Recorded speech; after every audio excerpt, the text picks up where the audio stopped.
안녕하세요. 안녕하세요. 네, 만나서 반갑습니다. 여러분들과 식품위생을 앞으로 같이 공부해 나갈 김지연입니다. 자, 우리 그 43회 영양사 시험을 대비하려고 이제 모였는데요. 이제 우리 식품위생 같은 경우에는 이곳저곳에서 많이 보게 돼요. 접하게 되는데, 뭐 이제 그 학부 시절에도 공부를 하셨지만 위생사 준비할 때도 한번 보셨던 과목이기도 하고요. 위생사를 또 준비하셨던 분들은, 그다음에 또 이제 영양사에서도 또 이렇게 겹치는 과목이다 보니까 이곳저곳에서 많이 볼 일이 많아요. 자, 근데 이런 식품 위생 같은 경우에는 뭐 위생사에서 원하는 것과 영양사에서 원하는 것이 조금 다르긴 해요. 그런데 구성은 약간 비슷한 면은 없지 않아 있죠. 자, 근데 이런 식품 위생 같은 경우 여러분도 아시겠지만 우리 2교시에 포함이 되어 있죠. 그래서 이게 이제 세 과목이 합쳐져 있죠. 급식, 그 다음에 위생, 그리고 법규 합쳐서 60점 만점이에요. 그래서 60점 만점인데 이것도 마찬가지로 최소한 40% 이상은 맞아야지 과락을 면할 수가 있는데 솔직히 급식하고 위생하고 법규는 조금만 공부하시면 충분히 40% 이상은 맞아요. 근데 최소가 40%죠. 그러니까 우리가 전체 총점에서 60%를 맞으려면은 충분히 높은 점수를 얻어야지만 또 가능하기 때문에요. 그래서 여러분들이 급식이나 위생이나 법규 같은 경우에는 조금만 노력하시면 충분히 고득점을 획득하실 수 있기 때문에 이게 손쉽게 또 획득할 수 있는 곳에서 이제 그 놓치면 안 되기 때문에요. 그런 것들을 좀 신경 써서 해주시면 되겠죠. 그 다음에 여러분 이게 2교시 과목이 식품학하고 조리원리도 들어가 있어요. 식품학, 조리원리 40점. 그 다음에 급식, 위생, 법규에서 60점 해서 총 몇 점이냐면 100점이에요. 2교시에 그 배점된 거는 100점인데 이것도 마찬가지로 100문제지만 85분 안에 다 풀어야 돼요. 다 풀고 그 다음에 이제 뭐까지 다 해야 되냐면 뭐 답안지 작성까지 다 끝내야 되는 거죠. 근데 보통 다 대체적으로 그 시간 내에 문제도 풀고 그 다음에 답안지도 작성할 수 있게 이렇게 좀 간단한 문제들이 많이 포함이 되어 있습니다. 그래서 뭐 그런데 생각해야 되는 문제도 있긴 있거든요. 간혹 급식은 계산 문제도 있어요. 그래서 여러분들이 한 문제 너무 또 이렇게 시간을 끌게 되면 계산 문제나 이런 데 또 그 풀 수 있는 시간이 좀 부족해질 수 있으니까 그런 건 감안해서 알고 있는 문제들을 이렇게 풀어나가는 거, 먼저 풀어나가는 그런 것들도 좀 필요하겠죠. 근데 웬만해서는 다, 제한된 시간 내에 다 할 수 있는 그 분량으로 나오니까요. 요즘에는 문제가 좀 많이 간단해졌다라고 생각하시면 될 것 같아요. 그럼 이제 급식, 위생, 법규 합쳐서 60문항이 나온다 그랬잖아요. 근데 거기에서 한 식품위생이 차지하는 한 15문제 정도라고 생각하시면 될 것 같아요. 그래서 오늘 나눠드렸단다. 오늘 책을 보시면 차례부터 보세요. 차례 보시면 식품위생관리, 식중독, 식품첨가물, 감염병, 기생충, 위생동물, 그다음에 식품안전관리, 인증기준 이렇게 나눠놨는데요. 그 식품위생관리 파트는 이제 우리 그 2장부터 7장을 제외한 나머지 것들을 합쳐놓은 거라고 생각하시면 되겠어요. 그래서 여기서 보통 한두 문제 출제가 돼요. 그 다음에 식중독 파트가 메인이에요. 그러니까 이제 우리 앞으로 이런 범위 내에서 시험 문제를 내겠다라는 게 발표가 되어 있잖아요. 이런 데서 이제 시험 문제가 내겠다라는 걸 이제 그걸 다 이렇게 공고해놨어요. 국시원 홈페이지에 가면은. 근데 거기 보면 식중독하고 첨가물을 묶어놨어요. 그래서 식중독, 첨가물 합쳐서 8문제에서 10문제 정도 출제가 된다라고 생각하시면 될 것 같은데, 그래서 보통 8문제에서 10문제 정도가 식중독, 첨가물 파트에서 나오는데 첨가물은 작년에 안 나왔어요. 그렇다고 공부 안 하냐? 재작년엔 또 나왔어요. 그러니까 이게 옛날엔 첨가물 파트에서 문제가 한 20문제 출제가 될 땐 식품위생이 20문제 정도 출제될 적에는 꼬박꼬박 한 문제 내지 2문제 정도가 출제가 됐단 말이죠. 근데 문항수가 줄면서 첨가물 파트에서 한 문제 내지 아예 안 나오는 경우가 있다라고 생각하시면 돼요. 그래서 첨가물만 따로 봤을 땐 0에서 한 문제 정도. 그 다음에 여러분 식중독은 8문제에서 10문제 정도라고 했잖아요. 작년엔 한 10문제 정도 나왔어요. 거의 다 어디서 나온 거예요? 식중독. 그러니까 여러분 딱 봐도 시간이 너무 없다 그럼 식중독만이라도 공부를 하시라는 소리예요. 그만큼 식중독에서 집중해서 시험 문제가 출제가 됩니다. 그래서 분량도 제일 많아요. 우리가 공부할 분량도 제일 많지만 거의 대다수가 식중독에서 문제가 출제된다라고 생각하시면 될 것 같아요. 자, 그 다음에 식품과 감염병에서는 보통 한두 문제 정도. 그 다음에 기생충에서 한 문제 정도. 그 다음에 위생 동물 있잖아요. 이 위생해충에서는 아예 안 나오거나 한 문제.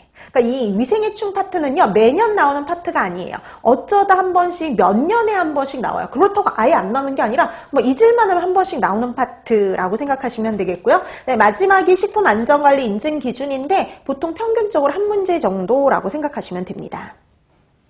그러니까 이렇게 구성이 되어 있으니까 식중독을 특히 열심히 해야 되겠구나라는 생각이 들죠. 그래서 여러분들이 특히 식중독 파트는 집중적으로 좀 공부해 주시면 좋을 것 같아요.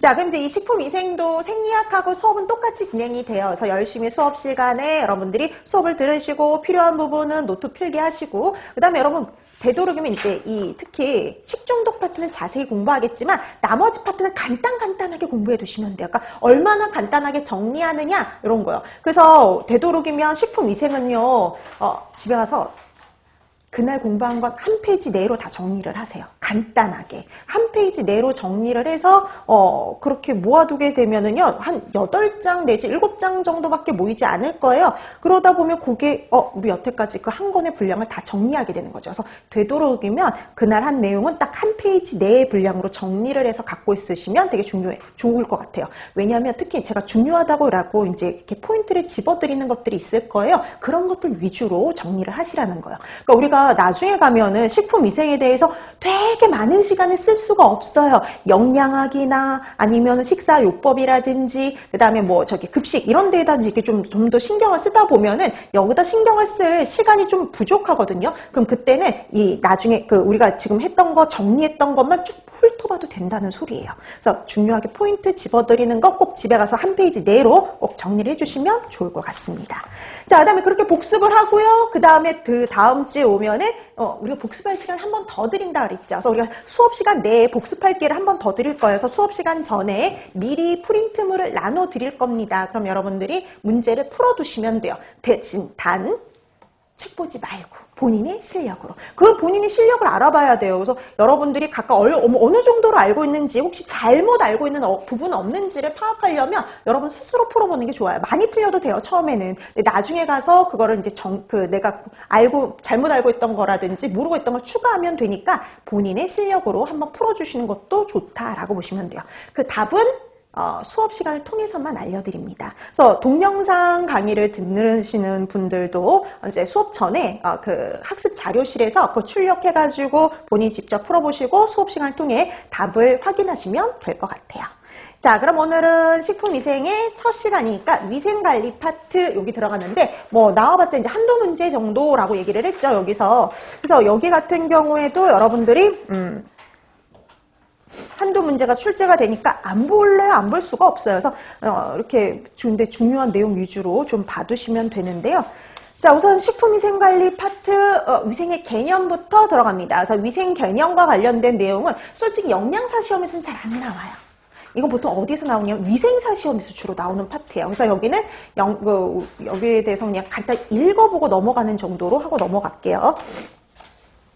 자, 그래서 식품위생의 개념, 정의부터 잡죠. 그래서 식품위생의 정의를 보시면 식품위생법에 잘 나와 있어요. 그래서 식품위생법에 보면 식품위생이란 식품 첨가물, 기구, 용기, 포장을 대상으로 하는 음식물에 관한 위생이다. 그래서 여기서 포인트는 뭐냐면 대상이 주어진다는 거예요. 그래서 여태까지 식품위생 그럼 식품만 관련이 있다 이렇게 착각하기 쉬운데요. 식품만 하는 게 아니라 그다음에 식품에 들어가는 첨가물, 기구, 용기, 포장이 대상이 된다. 이렇게 봐주시면 돼요. 그래서 대상은요. 그래서 식품 첨가물, 기구, 용기, 포장입니다. 그래서 여러분들이 나중에 법규 시간에 이런 표현 되게 많이 볼 거예요. 법규에 우리나라 법규에 보면 식품 등 이런 표현을 되게 많이 보실 거예요. 근데 이 식품 등에서 여기 생략된 게 바로 이거예요. 식품 첨가물, 기구, 용기, 포장. 이게 생략이 됐다라고 생각하시면 돼요. 자, 그래서 우리나라 법에 보면 범위 대상은요. 식품 첨가물, 기구, 용기, 포장이 대상이다라고 보시면 됩니다. 그다음에 세계보건기구에서는 이렇게 그 정의를 내려놓고 있죠. 식품의 생육, 생산, 제조로부터 인간이 섭취하기까지 모든 단계에서요. 식품의 안전성, 건전성, 완전 무결성을 확보하기 위한 모든 수단이다. 이렇게 얘기를 하고 있어요. 그래서 우리가 처음부터 끝까지 식품의 안전성, 건전성 이런 것들을 확보하기 위한 수단을 가지고 식품위생이다. 이렇게 정의를 내려놓고도 있다. 이렇게 보시면 됩니다. 그럼 이런 식품위생의 목적은 아까 안전성을 확보하는 거였잖아요. 그래서 식품에 위해가 될 만한 요인을 방지를 해서요. 식품 영양의 질적 향상을 도모함으로써 국민 보건 향상에 증진에 이바지하는 걸 식품위생의 목적으로 두고 있어요. 이것도 어디 나오는 거냐? 법규에 나오는 내용이에요. 그래서 나중에 여러분 식품위생법에서 공부를 할 때 그 법규의 목적이 이렇게 나옵니다. 자, 다음 식품의 위해 요인이 나오는데 우리가 아까 보니까 식품위생에서요. 위해가 될 만한 요인을 방지한다라고 얘기를 했죠. 근데 이런 위해 요인을 이렇게 나눌 수가 있어요. 자, 그래서 이거 같은 경우에는 나중에 식중독을 끝내고 나서 좀 더 구체적으로 분류를 해드리긴 할 건데요. 지금은 간단하게만 기억하시면 돼요. 자, 위해 요인을 이렇게 나눌 수 있어요. 내인성, 외인성, 그리고 유기성 이렇게요. 자, 그래서 내인성, 외인성, 유기성 이렇게 나누는데 내인성이라는 건 뭐냐면 말 그대로 안에 있어요. 그래서 식품 자체에 유독 유해 성분이 함유되어 있는 경우가 바로 내인성 이렇게 보시면 돼요. 그래서 식품 자체에 독성이 있는 경우가 있어요. 그런 경우가 내인성이에요. 그래서 우리 나중에 식중독에서 배울 때 이런 거죠. 여러분 보고에 독이 있다는 거 들어보셨죠? 보고독. 그렇죠? 이런 것들이 바로 내인성이에요. 보고 자체가 갖고 있는 독성분. 근데 여러분 감자 싹이 난 거 먹으면 안 되잖아요. 싹이 난 감자에도 독성분이 들어있죠. 솔라닌이라는 그런 게 바로 내인성이에요. 그래서 내인성은 우리 나중에 식중독에서 배울 자연독 성분들이 내인성이 들어갑니다. 식물성, 동물성, 자연독. 그러니까 감조에 들어있는 솔라닌, 보고에 들어있는 보고독, 테트로도톡신 이런 것들이 바로 대표적인 내인성에 해당이 돼요. 그 다음에 여러분 외인성은 이런 거죠. 외부로부터 들어오는 경우. 외부로부터 오염되거나 혼입되는 경우 이렇게 보시면 돼요. 그래서 외부에서 들어오면 외인성, 그래서 대다수가 여기에 해당이 된다고 보시면 돼요. 그러니까 다 우리가 일반적인 경우에는 다 외부에서 들어온 경우예요. 그러니까 우리 왜 요즘에 노로바이러스 식중독 자주 발생하잖아요. 그런 것도 외인성에 밖에서 들어온 거죠. 곰팡이 독도 곰팡이 오염되어서 발생을 하는 거죠. 그런 것도 외인성. 그래서 우리가 대다수는 다 뭐라고 생각하시면 돼요? 외인성이다 이렇게 생각하시면 됩니다. 대다수는 외인성이에요. 그럼 이제 이거잖아요. 원래 식품이 갖고 있던 것도 아니고요. 외부에서 들어온 것도 아닌 경우가 있어요. 그게 바로 유기성인데 그럼 유기성이라는 건 어떤 의미냐면은요. 이런 거예요. 우리가 봤더니 우리가 식품을 제조하는 과정 중에 가열하는 과정 중에 조리하는 과정 중에 생성되는 물질이 있어요. 우리가 식품을 제조하거나 가공하거나 가열하거나 조리하는 과정 중에 중간에 생성이 되는 물질들이 있는데 그런 것들은 뭐라고 분류하느냐? 유기성 이렇게 분류를 해요. 그래서 이런 유기성 외 요인이 존재를 해요. 그래서 여러분 이런 말 들어보셨어요? 탄 음식을 먹으면 암에 걸린다고요.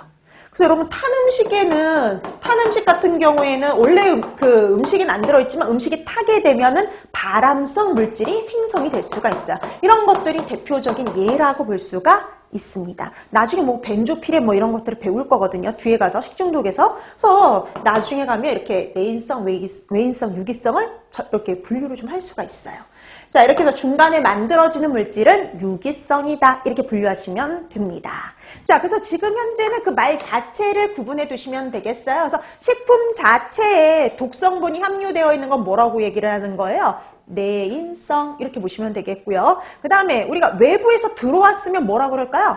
외인성. 그렇죠? 그 다음에 우리가 중간에 만들어지면 유기성. 그래서 보통 유기성은요. 우리가 가열하는 과정 중에 탄 음식이라든지 가열하는 과정 중에 고열로 조리할 때 보통 이럴 때 생성이 된다라고 생각하시면 됩니다. 자, 그래서 지금 유해 요인을 이렇게 말로써 구분을 하시면 될 것 같아요. 그럼 예를 들어서 이거는 뭘까요? 곰팡이에 오염된 쌀. 그럼 이거는 내인성일까요? 외인성일까요? 유기성일까요? 그렇죠. 외인성. 곰팡이에 오염된 거니까 외인성. 이렇게 되는 거죠. 그 다음에 여러분 아까도 얘기했듯이 독버섯의 독성분 이건 어디에 해당이 될까요? 그렇죠. 내인성. 원래 독버섯 자체가 갖고 있는 독성분이니까 그런 경우는 내인성 이렇게 생각하시면 됩니다. 자, 이렇게 해서 식품의 유해균을 내인성, 외인성, 유기성으로 분류해 주시면 되겠고요. 그 다음에 우리가 이렇게 식품에서 문제가 되는 것들이 바로 식품의 부패, 변질, 식중독과 가장 밀접한 관련이 있는 게 미생물들이에요. 그래서 미생물의 종류와 특성, 요걸 파악하셔야 되는데, 그래서 식품위생관리 파트에서는 우리가 미생물의 몇 가지를 공부할 건데요. 그 중에 미생물의 종류와 특성을 파악을 하고요. 그 다음에 이 미생물 중에서요, 여러분 오염지표균이라고 들어보셨나요? 분변오염지표균? 이 미생물 중에서도 식품이 안전한지 아닌지 위생적으로 평가할 때 기본이 되는 오염지표균에 뭐가 있는지 파악해 두시면 되겠고요. 그 다음에 이런 미생물에 의해서 발생하는 게 부패거든요. 그래서 그 부패하고 이 부패, 변질을 방지하기 위한 보존법을 알아두시면 되겠고요. 그 다음에 마지막 살균 소독에 대해서 알아두시면 돼요. 여기까지가 우리가 1단원에서 공부할 내용들이다 라고 보시면 되는데, 이 내용을 예전보다는 좀 간단하게 추려서 공부를 할 겁니다. 근데 여러분, 근데 이 식품과 관련된 미생물도 되게 종류가 많잖아요. 세균도 있고 곰팡이도 있고 효모도 있고 뭐 여러 가지가 있지만, 그 중에서도 여러분들이 반드시 알아두셔야 될 게 세균이요. 세균. 그래서 세균 같은 경우는 다른 것들보다 조금 자세히 알아두기. 그 다음에 오늘은 처음 나오는 단어, 용어들이 있을 거예요. 그럼 처음 나오는 용어, 단어들은 처음에만 설명을 드립니다. 나중에 가서는 다시 설명드리지 않아요. 그래서 한 번에 확실히 알아두셔야 돼요. 단어들. 자, 그러면 우리 제일 먼저 뭐부터 공부할 거냐면요. 미생물의 종류와 특성, 여기서부터 공부를 합니다. 자, 미생물의 종류와 특성. 그래서 미생물 중에서요, 가장 우리하고, 그러니까는 부패, 변질, 식중독, 이런 거하고 가장 밀접한 관련 있는 세균부터. 세균. 자, 그럼 세균부터 볼게요. 자, 그럼 여러분, 세균 같은 경우에는요, 단세포 생물이래요. 이게 무슨 의미냐면,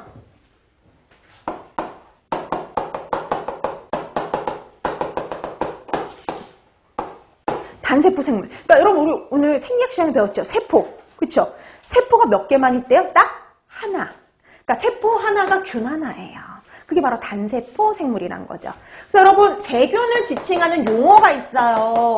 세균은요, 보통은 세포 상태로 존재한다는 거죠. 그래서 보통은 영양 세포 상태로 존재를 해요. 보통 균은 세포 상태로 존재를 합니다. 세포 상태로 존재하면서 왕성한 활동을 해요. 근데 여러분, 우리 뒤에 가다 보면은 이런 단어가 또 나올 거예요. 포자 내지는 아포. 여러분 아마 학교 다니실 때 이 단어도 아마 들어보셨을 거예요. 식품위생 하면서 포자 내지는 아포, 같은 말이에요. 그래서 여러분, 이 두 가지는 같은 말입니다. 다른 말 아니에요. 포자 내지는 아포. 자, 그럼 여러분, 이 포자는 어떤 상태라고 보시면 되냐면, 환경이 열악해요. 환경이 좋지 않아요. 환경이 좋지 않을 때 만들어내는 일종의 저항체라고 보시면 돼요. 그래서 이렇게 세포 상태인 경우에는, 세포 상태일 적에는요, 열에 되게 약해요. 근데 이게 포자, 아포의 상태가 되면은요, 모든 걸 다 멈추고 칩거 상태에 들어가 있는 상태라서 상당히 열에 강해요. 저항성이 강하다라고 보시면 돼요. 그래서 포자, 아포 이 상태일 적에는 내열성, 열에 상당히 강력합니다. 열에 잘 견뎌요. 그래서 내열성이 높다라는 말을 써요. 자, 그래서 포자, 아포 상태에서는요, 내열성, 열에 강합니다. 자, 그래서 포자, 아포 상태일 적에는요, 열에 강하다 이렇게 생각해두면 될 것 같아요. 열에 강한 상태예요. 자, 그래서 열에 강한 상태, 이때가 바로 포자, 아포 상태예요. 근데 반대로 세포는 그럼 열에 어떻단 소리예요? 약해요. 아주 약해요. 자, 근데 이 포자, 아포는 모든 균이 다 만들 수 있는 게 아니에요. 포자, 아포를 만들 수 있는 균은요, 우리가 배우는 것 중에 딱 2개밖에 없어요. 2개. 그럼 그 2개를 꼭 뭐 해야 될까요? 기억해 두셔야죠. 2개밖에 없으니까. 자, 그럼 우리가 배우는 균 중에 어떤 균이 포자를 만드느냐? 앞에 이런 게 붙는 경우요. 바실러스. 그리고 또 하나, 클로스트리디움.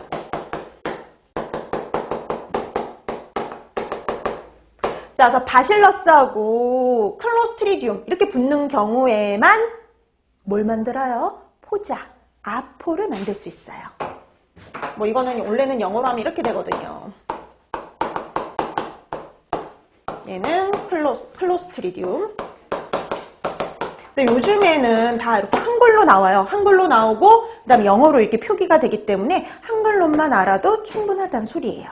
그래서 균 이름도 요즘에는 한글로 나옵니다.